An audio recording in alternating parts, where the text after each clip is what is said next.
Assalamualaikum warahmatullahi wabarakatuh. Apa kabar teman-teman level 3 hari ini? Alhamdulillah luar biasa, Allahu Akbar, yes. Semoga teman-teman di rumah semua dalam lindungan Allah Subhanahu wa taala. Nah, sebelum kita belajar, siapa di sini yang telah melaksanakan zikir pagi? Barakallah untuk teman-teman yang telah melaksanakan zikir pagi.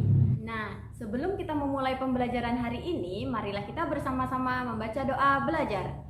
Bismillahirrahmanirrahim. Allahumma inni as'aluka ilman nafi'an wa rizqan thayyiban wa amalan mutaqabbala. Amin. Yang artinya, ya Allah, sesungguhnya aku memohon kepadamu ilmu yang bermanfaat, rezeki yang baik, dan amal yang diterima. Nah, sebelum teman-teman menyaksikan video ini, Bu Weni memiliki kesepakatan untuk teman-teman di rumah nih. Yang pertama, teman-teman harus menonton video hingga selesai. Yang kedua, pastikan posisi duduk teman-teman secara tertib.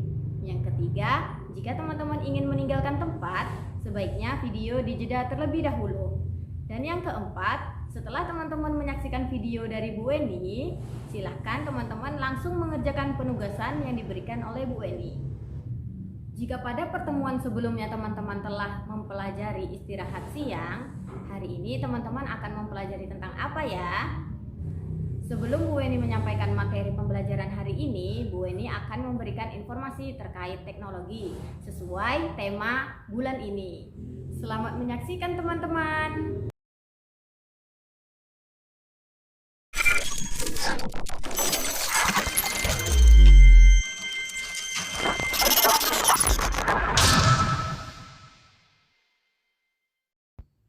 Secara sederhana, teknologi dapat diartikan sebagai alat yang digunakan untuk memudahkan pekerjaan manusia.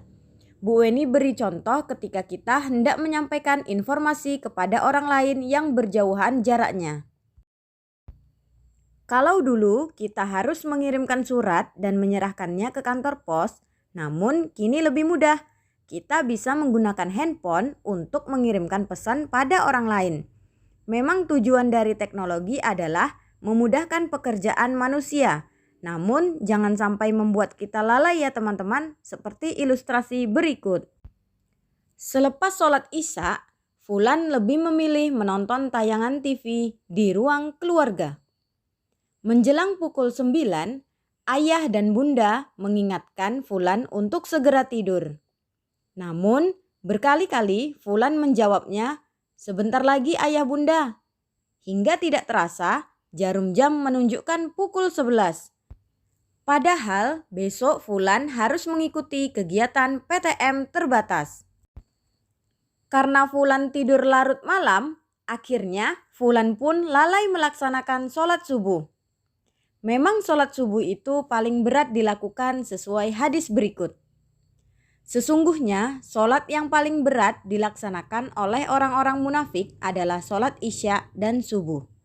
Sekiranya mereka mengetahui keutamaan keduanya, niscaya mereka akan mendatanginya sekalipun dengan merangkak. Hadis riwayat Bukhari nomor 657 dan Muslim nomor 651. Tidak hanya itu, ternyata di sekolah pun Fulan masih terlihat mengantuk. Fulan merasa lelah dan tidak bisa menerima materi yang disampaikan oleh guru. Nah, dari ilustrasi tersebut, apakah teman-teman dapat menarik kesimpulannya? Tepat sekali. Penggunaan teknologi yang tidak sesuai tentunya akan berdampak buruk bagi kita. Misalnya pada ilustrasi tersebut, Fulan tidak bisa menerima materi pelajaran yang disampaikan, lalai sholat subuh, dan mengantuk selama belajar karena menonton TV hingga larut malam.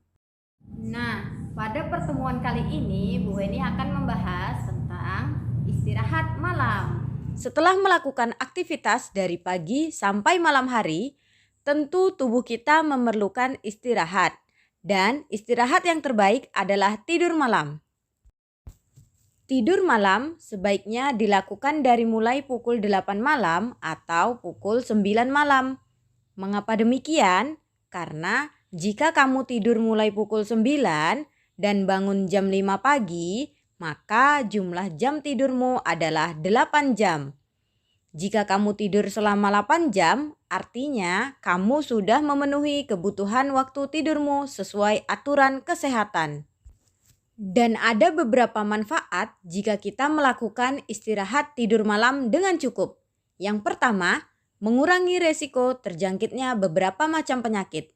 Yang kedua, meningkatkan kemampuan otak dan daya ingat. Yang ketiga, mempertahankan berat badan. Yang keempat, tubuh menjadi lebih sehat. Yang kelima, memperkuat sistem kekebalan tubuh sehingga tidak mudah terserang penyakit. Keenam, membantu pertumbuhan badan. Ketujuh, tetap aktif di siang hari.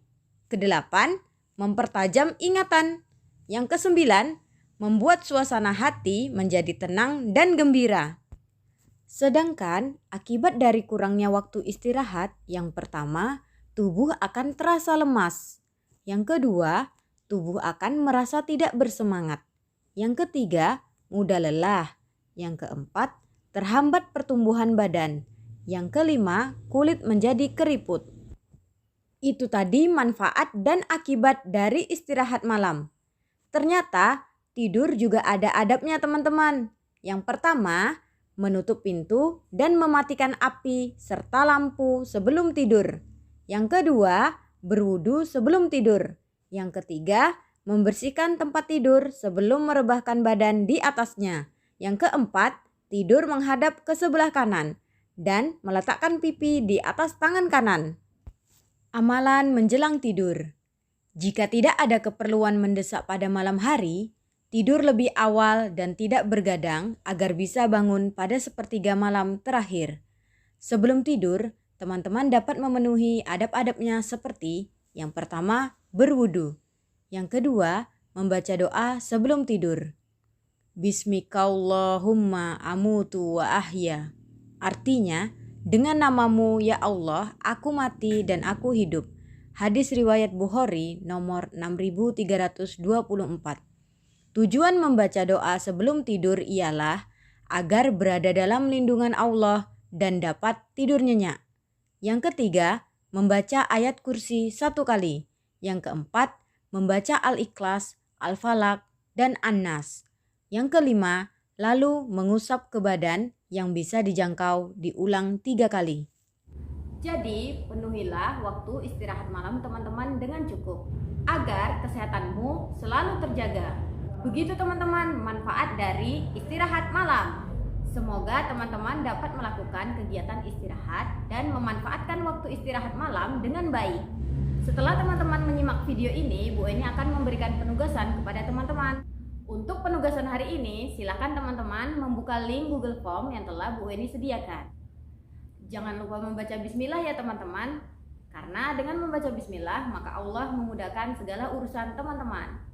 Sebelum Bu Eni akhiri, Bu Eni akan membacakan doa penutup majelis.